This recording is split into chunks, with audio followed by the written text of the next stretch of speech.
नमस्कार, बुलेटिन में आपका स्वागत है। मैं हूं आपके साथ आशा सरमाल। चलिए शुरुआत करते हैं बुलेटिन की। प्रदेश के पर्यटन एवं सिंचाई मंत्री श्री सतपाल महाराज ने कुमाऊं दौरे की शुरुआत करते हुए नैनीताल के रामनगर में पर्यटन एवं सिंचाई विभाग की करोड़ों रुपए की योजनाओं का लोकार्पण किया। वहीं दूसरी ओर उधम सिंह नगर स्थित काशीपुर में भी पर्यटन सिंचाई एवं लघु सिंचाई विभाग की 21 करोड़ 98 लाख की कई योजनाओं का लोकार्पण किया। तो इससे पूर्व श्री महाराज ने बीजेरी कार्यकर्ताओं और साथ ही साथ पदाधिकारियों के साथ मुलाकात कर उनसे बातचीत की।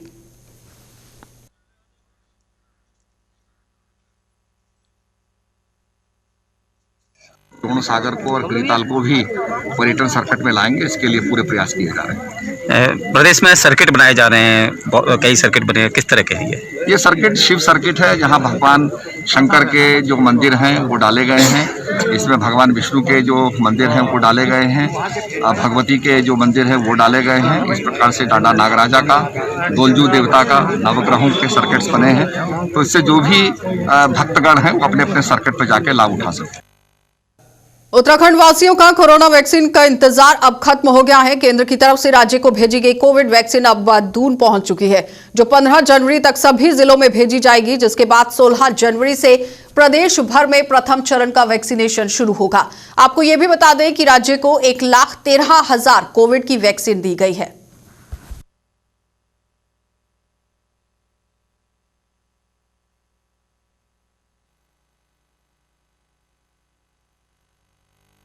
उत्तराखंड राज्य का कोरोना वैक्सीन का काफ़ी समय से इंतजार था, जो इंतजार अब ख़त्म हो चुका है। आज कोरोना वैक्सीन उत्तराखंड पहुंच चुके हैं। आप देख सकते हैं कि मेरे पीछे की ये कोल्ड स्टोर यहाँ पर बनाया गया है, केंद्रीय औषधि भंडार यहाँ पर है, जिसको एक कोल्ड सेंटर यहाँ पर बनाया गया है। यहाँ से तमाम ज़िलों को यहीं से कोरोना वैक्सीन जाएगी और जिस तरीके से कोरोना वैक्सीन उत्तराखंड पहुँची है, तो कहीं ना कहीं एक बड़ी ही सफलता जनता को मिलेगी। और साथ ही आपको बता दें कि 1,13,000 डोज उत्तराखंड पहुंची हैं, जो प्रत्येक जिले में यहां से पहुंचाई जाएंगी।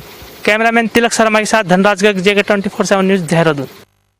तो देश भर में बर्ड फ्लू के बढ़ते मामलों के बाद उत्तराखंड पशुपालन विभाग में लगातार बैठकों का दौर जारी है। वहीं पशुपालन विभाग की मंत्री रेखा आर्य ने उत्तराखंड में बर्ड फ्लू के बढ़ते मामलों को लेकर डीजीपी अशोक कुमार को बॉर्डरों में जो चेकिंग है उसके अभियान में तेजी लाने के लिए पत्र लिखा है। तो साथ ही रेखा आर्य ने कहा कि बाहरी राज्यों से मुर्गी आयात पर भी रोक लगा दी गई। आपको यह भी बताते चले कि अब तक पशुपालन विभाग गढ़वाल मंडल से 400 से ज्यादा सैंपल ले चुके हैं और सैंपलों को जांच के लिए ना भेजे जाने पर रेखा आर्य ने अधिकारियों के प्रति नाराजगी दिखाई। किसी प्रकार का आयात जो है उत्तराखंड में न होने पाए, उसके लिए हम लोगों ने पहले से ही आदेश निकाल दिए हैं कि उधर से कोई आयातित जो है मुर्गी या चिक जो है उत्तराखंड में न प्रवेश कर पाए। इसके लिए डीजीपी को पत्र लिखा गया है कि बॉर्डर पर इसकी सख्त निगरानी की जाए। जरूरत पड़े तो हमारे पशु चिकित्सा अधिकारी को बुलाया जाए। मुर्गियां चाहे वो अन्य प्रदेशों से भी आ रही हों तो वो गहन परीक्षण के उपरांत ही जो है प्रदेश में प्रवेश करे, क्योंकि हम सब लोग जानते हैं कि एक तरफ हमारे पास में कोरोना की मार है, दूसरी तरफ हम लोग बर्ड फ्लू से गुजर रहे हैं और हमारा जो पोल्ट्री सेक्टर है अभी तो सुरक्षित है, किसी भी प्रकार से हम कोई चांस नहीं लेना चाहते हैं। इसलिए एहतियात के तौर पर डीजीपी को लिखा गया है और मैं उम्मीद करती हूं कि इस पर एक्शन भी होगा और हमारा उत्तराखंड पोल्ट्री के सेक्टर में सुरक्षित भी होगा। देखिए, हमारे पोल्ट्री फार्म से जितने भी सैंपल्स लिए गए हैं उन सैंपल्स को तुरंत जो है IVRI बरेली भेजने के निर्देश दिए जा चुके हैं। अभी कलेक्शन गढ़वाल मंडल के लगभग 457 कलेक्शन हुए हैं, ऐसा मेरी जानकारी में आया है और वो सभी जो है आज IVRI पहुंच जाएंगे और मैं उम्मीद करती हूं कि विदिन 2 या 3 दिन में जो है इसका हमको पता भी चल जाएगा। तो बर्ड फ्लू को लेकर पशुपालन विभाग के निर्देशों के बाद वन विभाग भी हरकत में आ गया है, जिसे लेकर वन विभाग क्षेत्र में लगातार गश्त कर रहा है। वहीं देहरादून के डीएफओ राजीव धीमान ने कहा कि सभी रेंजरों को निर्देश दिए गए हैं कि किसी भी रेंजर्स को कोई पक्षी घायल अवस्था में मिलता है तो तुरंत इसकी सूचना वन विभाग को दे। और आपको यह भी बताएं कि अब तक वन विभाग 7 पक्षियों के सैंपल भोपाल जांच के लिए भेज चुका है और अब वन विभाग को रिपोर्ट के आने का इंतजार है। तो बर्ड फ्लू का जो अभी सिनेरियो चल रहा है और इसमें बताना चाहूँगा कि जो डायरेक्शन जो है गवर्नमेंट ऑफ इंडिया की तरफ से जारी हुए हैं और जो डायरेक्शन जो है उत्तराखंड सरकार ने जो डिपार्टमेंट्स को दिए हैं, तो उसके हिसाब से वन विभाग जो है लगातार जो भी हमारे रिपोर्टिंग फॉर्मेट्स हैं हमने रेंज ऑफिसर्स को रेंजों में दे रखे हैं और जितनी भी रिपोर्टिंग हो रही है बर्ड्स की तो उसको एज पर प्रोटोकॉल या तो उसको दफनाने की कार्रवाई जो है विभाग के द्वारा की जा रही है। और इंस्ट्रक्शन ये भी है कि अलग अलग एरिया से जो भी बर्ड्स हमें इस तरह से मिलते हैं तो सैंपलिंग के बेसिस पे उनका जो सैंपल है होल बॉडी सैंपल जो है हम लोग यहाँ से भोपाल टेस्टिंग के लिए भी भेज रहे हैं और लगभग अभी 7 सैंपल जो है देहरादून जनपद से जो है टेस्टिंग के लिए गए हैं जिसकी रिपोर्ट जो है अभी अवेटेड है। और दूसरा बताना चाहूँगा कि जो भी यहाँ पे रिपोर्टिंग हो रहा है तो उसका क्योंकि मैं देहरादून डिस्ट्रिक्ट की अगर बात करूँ तो मैं नोडल भी हूँ यहाँ पे, तो जैसे यहाँ पे चक्राता डिवीजन है, मसूरी डिवीजन है, काशी डिवीजन है और राजा जी भी है, तो उनकी तरफ से भी डेली रिपोर्टिंग का जो है कंपाइल्ड सूचना जो हम यहाँ से बना के जो है chief wild life warden sir को जो है रेगुलर उसमें अपडेट कर रहे हैं और स्टाफ को पूरा जो है निगरानी रखने की जो है उसमें इंस्ट्रक्शन दे दिए गए हैं। और आम जनता से भी वन विभाग की ये अपील है कि यदि कोई बर्ड इस तरह से आपको कोई घायल मिलता है या कोई मरा हुआ मिलता है तो उसको डायरेक्टली टच ना करें और उसकी तुरंत जो है सूचना जो वन विभाग को दें। यही हमारी आम जनता से अपील है ताकि जो वायरस का जो स्प्रेड है उसको रोका जा सके। तो उत्तराखंड कांग्रेस के अंदर सियासी घमासान थमने का नाम नहीं ले रहा है। ये जंग भी बीजेपी से नहीं बल्कि अपनी ही पार्टी के शीर्ष नेताओं के बीच चल रही है। पूर्व मुख्यमंत्री हरीश रावत ने उन्हें सार्वजनिक नेतृत्व की पंक्ति से हटाने और इंदिरा हृदयेश या फिर प्रीतम सिंह को चेहरा बनाने वाले ट्वीट के बाद कोल्ड वॉर शुरू कर दिया है। अब नेता प्रतिपक्ष इंदिरा हृदयेश ने फिर से हरीश रावत पर न सिर्फ तीखी टिप्पणी कर दी है बल्कि इशारों ही इशारों में बहुत कुछ याद दिला दिया है। नेता प्रतिपक्ष इंदिरा हृदयेश ने कहा कि हरीश रावत क्या लिखते हैं, क्या बोलते हैं, पूर्ण रूप से वो स्वतंत्र हैं। ब्लॉक प्रमुख से मुख्यमंत्री तक इतनी लंबी राजनीति करने के बाद भी वो पूरी तरह से आजाद हैं। हम उन पर नियंत्रण लगा सकते हैं, ना कि रोक लगा सकते हैं। अब हरीश रावत जी आज़ाद हैं, जो चाहे वो कहें। हम उन पर न नियंत्रण लगा सकते हैं, न रोक लगा सकते हैं। लेकिन हमारी तो उनसे यही प्रार्थना है कि ऐसा वातावरण बनाए जिससे जनता वोट देने को तैयार है, वो भागे ना हमसे। लगातार सोशल मीडिया के जरिए वो ट्वीट करते जा रहे हैं। कई ऐसा लगता है कि कांग्रेस एकजुट होने के बजाय अलग अलग बिखराव की स्थिति में दिख रही है। देखिए, हम लोग सब एकजुट हैं। अब जिनकी महत्वाकांक्षा होगी वो एकजुट नहीं होना चाहते। मैडम, ऐसा लगता है इस तरह के बयानों से जनता के बीच में एक गलत मैसेज जा रहा है, नुकसान। अब ये कोई नया मंत्री बनाना। अब हरीश रावत जी आज़ाद हैं, जो चाहे वो कहें। हम उन पर न नियंत्रण लगा सकते हैं, न रोक लगा सकते हैं। लेकिन हमारी तो उनसे यही प्रार्थना है कि ऐसा वातावरण बनाए जिससे जनता वोट देने को तैयार है, वो भागे ना हमसे। लगातार सोशल मीडिया के जरिए वो ट्वीट करते जा रहे हैं। कई ऐसा लगता है कि कांग्रेस एकजुट होने के बजाय अलग अलग बिखराव की स्थिति में दिख रही है। देखिए, हम लोग सब एकजुट हैं। अब जिनकी महत्वाकांक्षा होगी वो एकजुट नहीं होना चाहते। मैडम, ऐसा लगता है इस तरह के बयानों से जनता के बीच में एक गलत मैसेज जा रहा है, नुकसान। अब ये कोई नए आदमी थोड़ी है। उन्हें राजनीति करते हुए ब्लॉक प्रमुख से लेकर मुख्यमंत्री तक सब बन चुके हैं। वो राजनीति को खूब समझते हैं। तो क्या वो खुद को चेहरा घोषित कराना चाह रहे हैं इस तरह के लगातार? घोषित कराना चाह रहे हैं, हमें तो कतई आपत्ति नहीं, लेकिन ये काम केवल राष्ट्रीय अध्यक्ष कर सकते हैं, हम नहीं कर सकते। वो अपना चेहरा घोषित करा दें, हम में से कोई विरोध नहीं करेगा। वो कह रहे हैं कि इंदिरा जी के चेहरे पर लड़ा जाए चुनाव या प्रीतम सिंह, किसी को तो चेहरा बनाया जाए। आज तक बना था क्या कभी? आप लोगों को भी एक लंबा समय हो गया और चेहरा बना था इस चुनाव में जिसमें हम 11 आ गए। तो हरीश रावत ही तो चेहरा थे, वही मुख्यमंत्री थे, वही चेहरा थे। वो कह रहे हैं कि चेहरा घोषित होने से ये होगा कि दोनों पार्टियों का मुख्यमंत्री ने तो चुनाव मोदी बनाम कांग्रेस हो जाएगा। ऐसा है, वो क्या कह रहा है, इसके झगड़े में हम नहीं। सच ये है कि वो भी मुख्यमंत्री रहते हुए 2 सीटों पे चुनाव लड़े, 2 पर नहीं। कोरोना काल के चलते उत्तराखंड के पर्यटन स्थलों पर काफी असर देखा गया है। जहां एक और पर्यटक अब पर्यटक स्थलों की तरफ रुख करने लगे हैं, तो वहीं आज ब्यूरो चीफ धीरेन्द्र प्रताप सिंह ने ग्राउंड जीरो पर उतरकर देहरादून के गुच्चू पानी पर्यटन स्थल का भी जायजा लिया है। चलिए आपको दिखा देते हैं क्या कुछ वहां पर।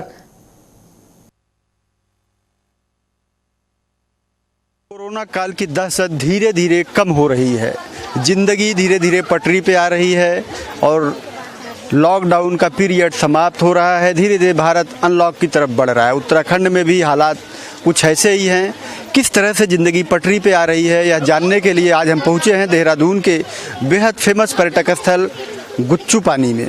गुच्चू पानी में आप देख सकते हैं हमारे सामने कितने पर्यटक आपको दिखेंगे यहाँ पे एंजॉय करते हुए। हालांकि गर्मियों में यहाँ पे बहुत भीड़ होती है, लेकिन सर्दियों में भी आप देखेंगे कि बहुत सारे टूरिस्ट यहाँ पे आपको आनंद लेते हुए दिखाई देंगे। और आप ये भी देख सकते हैं कि किसी ने मास्क भी बहुत कम लगाया हुआ है, जिससे लगता है कि लोग धीरे धीरे कोरोना के डर से बाहर निकल रहे हैं। सरकार ने व्यवस्था की है कि प्रत्येक रविवार को यहाँ का जो बाज़ार है वो बंद रहती है, लेकिन ये जो पर्यटक स्थल है रविवार को भी खुला रहता है। यहाँ के जो दुकानदार हैं उनसे हमने बातचीत करने की कोशिश की तो उन्होंने बहुत सारी समस्याएं बताई और ये बताया कि किस तरह से जब रविवार को यहाँ पे दुकानें बंद होती हैं और बड़ी संख्या में पर्यटक आते हैं तो उनको किस किस तरह की दिक्कतें होती हैं। हमारे साथ एक ऐसे ही दुकानदार हैं अनूप लामा जी, जो बताएंगे कि किस तरह से यहाँ पे पर्यटक आ रहे हैं, कितनी बड़ी संख्या में आ रहे हैं और उनको रविवार की बंदी से किस तरह की दिक्कतें आ रही हैं और इन दिक्कतों से बचने के लिए वो सरकार से या जिला प्रशासन से क्या चाहते हैं। बताइए अनूप जी। हाँ जी, मैं ये कहना चाहूँगा सर कि यानी कि जिस हिसाब से जो यानी कि प्रत्येक स्तर पे जो है यानी कि कहीं संडे कहीं मंडे कहीं ट्यूसडे वेडनेसडे की तरह से जो यानी कि लोकेशन लोकेटेड किया गया हुआ है, तो रोबस का गुच्चू पानी जो है संडे में जो है यानी कि खुलता है और दुकानें बंद रहती है, तो आवाजाही जो है बराबर रहती है। और पर्यटक ये चाहते हैं कि यानी कि संडे का जगह ट्यूसडे को अगर किया जाए ताकि हमें भी जो है खाने पीने की चीज़ की व्यवस्था की जाए तो अच्छा रहेगा। तो मैं जो है यानी कि प्रशासन से साथ जो है पर्यटन विभाग से ये दरख्वास्त करना चाहूँगा कि संडे के बजाय जो है ट्यूसडे को अगर बंद कर दिया जाए कोरोना हित में तो ये जायज़ ही होगा। बिल्कुल, अनूप जी की जो समस्या है हम उसे जिला प्रशासन तक पहुंचाएंगे और चाहेंगे कि इसका जो एक प्रॉपर समाधान हो। आप हमारे पीछे देख सकते हैं यहाँ पर्यटक स्थल जो गुच्चू पानी है, जिसको रॉबर्स केव के नाम से भी जानते हैं। जब आप गूगल करेंगे तो आपको गुच्चू पानी प्रायः रॉबर्स केव के नाम से भी मिलता है। देखिए, उत्तर प्रदेश के दो पर्यटक हैं, कोरोना काल चल रहा, अभी समाप्त नहीं हुआ, अभी वैक्सीन का लोग इंतजार कर रहे हैं। तो क्या लगता है कि जो आप एज ए टूरिस्ट जब आप जाती हैं तो कितना मन में चिंता रहती है कि कोरोना भी चल रहा है, कहीं हो ना जाए? चिंता तो रहती है, लेकिन हम सैनिटाइजर मास्क वगैरह अपने साथ कैरी कर रहे हैं और प्रिकॉशंस हम प्रॉपर लेते रहते हैं। यहाँ से जाने के बाद में भी अपने हाथों को अच्छे से वॉश करना और सब चीज़ें, तो कोई इशू ऐसा है। तो आप जब उत्तराखंड में आई हैं तो उत्तराखंड में आपको कोरोना के लिए जो अवेयरनेस होती है और जो एक तरह की प्रिकॉशन होता है, देखने को मिल रहा है कि लोग यहाँ अवेयर हो, प्रिकॉशन ले? नहीं, यहाँ पे बिल्कुल मतलब यूपी से कम दिख रहा है यहाँ पे, जबकि यहाँ पे केसेस ज़्यादा हैं यूपी से, लेकिन यहाँ पे लोग इतना प्रिकॉशंस ले नहीं रहे हैं जितना लेना चाहिए। लेकिन हम अपनी सेफ्टी का पूरा ख्याल रख रहे हैं, सारे प्रिकॉशंस ले रहे हैं, अपनी फैमिली का, अपने आसपास के लोगों का, सबका ख्याल रख रहे हैं। और वहाँ पुलिस की काफ़ी सख्ती है रोड पर, मास्क वगैरह के लिए वो लोग बार बार बोलते हैं कि आप मास्क पहन कर रखें, सैनिटाइज करें, तो वहाँ हमने नोटिस किया कि काफ़ी है सख्ती। लेकिन यहाँ हमने ऐसा कुछ नोटिस नहीं किया, यहाँ हमें किसी ने नहीं बोला कि मास्क लगाओ। तो बिल्कुल आप देख सकते हैं जो पर्यटकों का विश्वास है वो धीरे धीरे लौट रहा है और लोग अब धीरे धीरे घरों से निकलने लगे हैं। और तो मैं सरकार से अपील करूंगा कि हमारे चैनल के माध्यम से ये सूचना उन तक पहुंचे तो इसकी समस्या का समाधान निकाले, क्योंकि रविवार को जब यह पर्यटन स्थल खोला गया है तो यहाँ की दुकानें भी उस दिन खोली जानी चाहिए, क्योंकि उत्तराखंड की जो आर्थिकी है वो पर्यटकों पे निर्भर करती है और उन पर्यटकों को अधिक से अधिक सुविधाएं देना हम सबका दायित्व है। तो जैसे अभी कोरोना ख़त्म नहीं हुआ है और मास्क वगैरह, आपने हाथ में मास्क ले भी रखा है, लेकिन यहाँ बहुत सारे लोग हैं जो मास्क नहीं लगाए हुए हैं, तो लगता नहीं कि यह एक बड़ा खतरा भी हो सकता है? हाँ जी, खतरा तो है, लेकिन थोड़ी सी ऐसे उतार दिया यहाँ पे जो है, खतरा तो लगता है। तो वैसे घर से कहीं जाते नहीं है, ये तो बाहर से आए हुए हैं ना, तो इन्होंने कहा चलो थोड़ा घूम के आते हैं। अपनी संक्षिप्त रिपोर्ट में दिखाया कि किस तरह से लोग पर्यटक स्थलों पे धीरे धीरे अब उमड़ने लगे हैं और जब संख्या बढ़ रही है, खतरा बरकरार है, जो प्रिकॉशंस हैं वो कहीं न कहीं कमज़ोर दिखाई पड़ रहे हैं। तो शायद हमारे चैनल के माध्यम से जब सरकार इस रिपोर्ट को देखेगी तो यह सुनिश्चित करेगी कि लोग आएँ, उनकी सुविधाओं में कोई दिक्कत ना हो, किसी भी तरह की असुविधा ना हो। इसके साथ साथ जो मशीनरी प्रिकॉशन को मेंटेन करने के लिए जिम्मेदार है उनकी उपस्थिति भी सुनिश्चित किया जाए। कैमरामैन तिलक शर्मा और अपने सहयोगी धनराज गर्ग के साथ देहरादून के गुच्चू पानी से धीरेन्द्र प्रताप सिंह की रिपोर्ट। तो मकर संक्रांति, ग्रहण, अमावस्या और पूर्णिमा पर गंगा स्नान या अन्य पौराणिक तीर्थ में शास्त्रीय विधि से स्नान करने का विशेष महत्व है और भविष्य में पुराण में महर्षि वेदव्यास का कथन है कि मकर संक्रांति के दिन गंगा, सिंधु, सरस्वती, यमुना, गोदावरी, नर्मदा, कावेरी, गया, प्रयाग और पुष्कर तीर्थ में सप्तनिक विधिवत स्नान, तर्पण और दान करने से जो पुण्य आत्मा है, व्यक्ति को यहाँ पर ब्रह्मलोक प्राप्त होता है। और इस पर्व को लेकर लोगों में तैयारी शुरू कर दी गई और पर्व पर गंगा स्नान व खिचड़ी का दान किया जाता है। तो इस पर्व पर तिलकुट, चूड़ा, गुड़ का बाजार अपने परवान पर है और बाजारों में लाए हुए चूड़े के साथ साथ मूंगफली, रेवड़ी, गच्चक की खरीदारी जोरों पर है। तो पौराणिक मान्यताओं के अनुसार मकर संक्रांति के दिन ही गंगा जी भागीरथ के पीछे चलकर कपिल मुनि के आश्रम से होते हुए सागर में मिल गई थी। इसलिए मकर संक्रांति को गंगा स्नान का विशेष महत्व भी माना जाता है।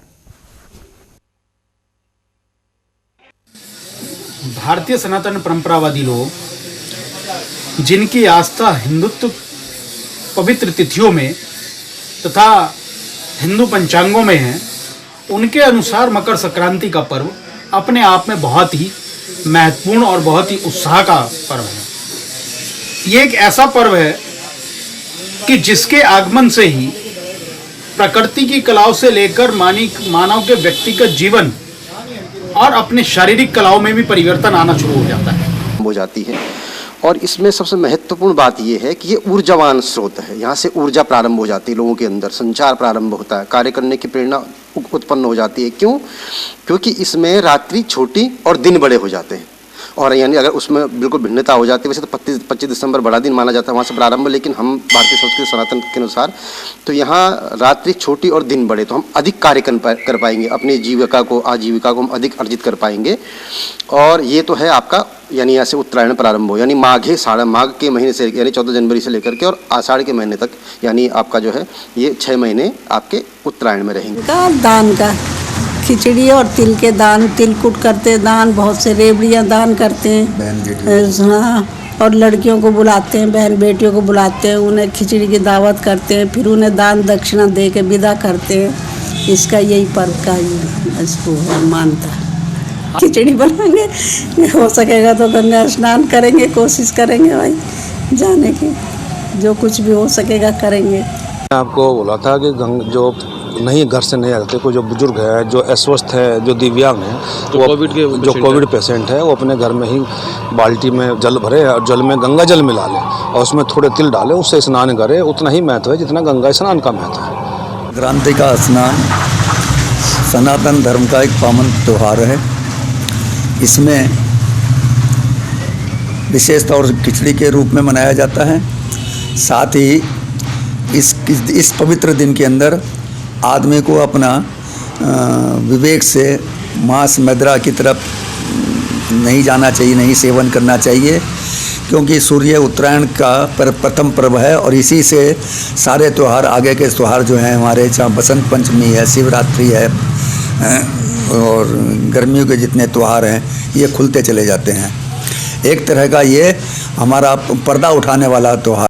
बात कर लेते हैं कुंभ मेले को लेकर, क्योंकि आगामी कुंभ को लेकर लगातार ये कयास लगाए जा रहे हैं कि किस तरह से इसको कोरोना काल में संपन्न किया जाएगा। तो इसी को लेकर हरिद्वार के भल्ला कॉलेज ग्राउंड में आईजी कुंभ संजय गुंजाल की ओर से पुलिस की ब्रीफिंग की गई और जिसमें कुंभ मेला पुलिस सहित हरिद्वार के एसएसपी सहित कुछ अधिकारियों ने यहां ब्रीफिंग में भाग लिया। तो साथ ही आईजी कुंभ ने कहा कि मकर संक्रांति का ये स्नान कुंभ में पड़ने वाले स्नानों की तर्ज पर किया जा रहा है।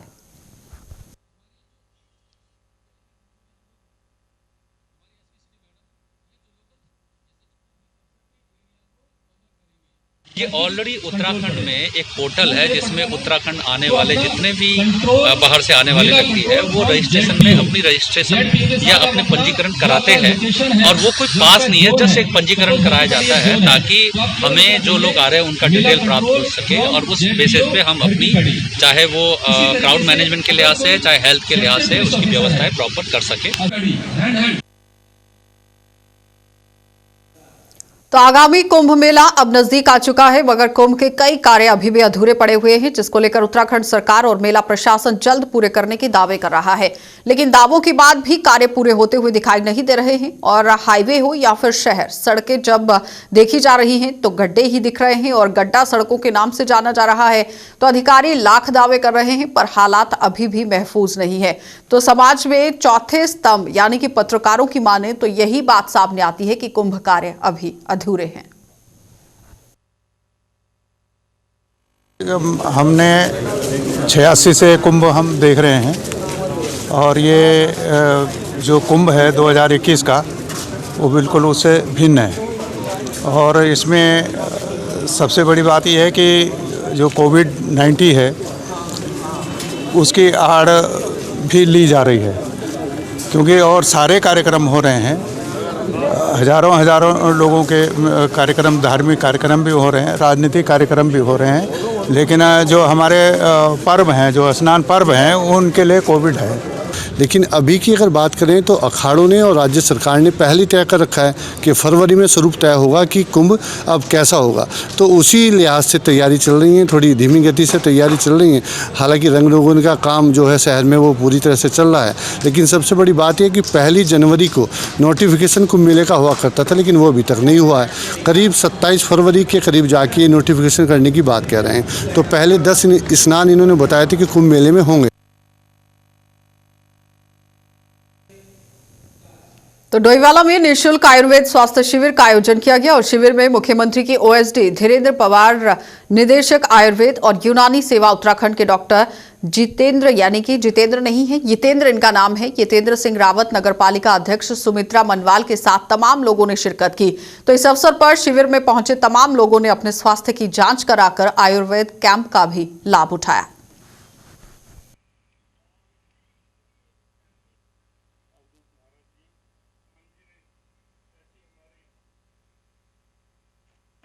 में आ रहा है कि जो पेशेंट एलोपैथिक से इलाज कराते थे उसके दवाई से साइड इफेक्ट होते थे, मगर हम दावे के साथ कह सकते हैं कि जो आयुर्वेद से जो अपना इलाज करा रहे हैं निश्चित रूप से उसका फ़ायदा तो होगा ही, मगर उसका साइड इफेक्ट नहीं होगा। और आयुर्वेद का जो हम सही मायने में माने तो वो जीवन का विज्ञान आयुर्वेद, तो हमें बहुत खुशी है कि लोग आयुर्वेद की तरफ बढ़ रहे हैं। और आजकल आयुर्वेदिक चिकित्सा ही महत्वपूर्ण है, क्योंकि आप देख रहे हैं कि इसका ट्रीटमेंट तो कुछ है नहीं। टीका अभी आप कंफर्म नहीं कह सकते कि क्या उसका इफेक्ट आता है, क्या रिजल्ट है। और आपने देखा होगा पीछे हमारे आयुर्वेदिक काढ़े की और आयुर्वेदिक औषधियों की कितनी डिमांड थी, तो उससे जनता को लाभ हुआ। आयुर्वेदिक जो काढ़ा था हमारे डिपार्टमेंट ने भी वितरण किया, सामाजिक संस्थाओं ने भी वितरण किया और अन्य मार्केटों में भी वो अपने पर्सनल लेवल पर भी बिका। तो उसकी डिमांड इतनी ज़्यादा है कि अभी भी जो है हम लोग उसकी आपूर्ति पूरी नहीं कर पा रहे। इस तरह के शिविर में इसका उपयोग किया है। चलिए, बुलेटिन में फिलहाल इतना ही। देश और दुनिया की खबरों के लिए आप देखते रहिए JK24/7 न्यूज।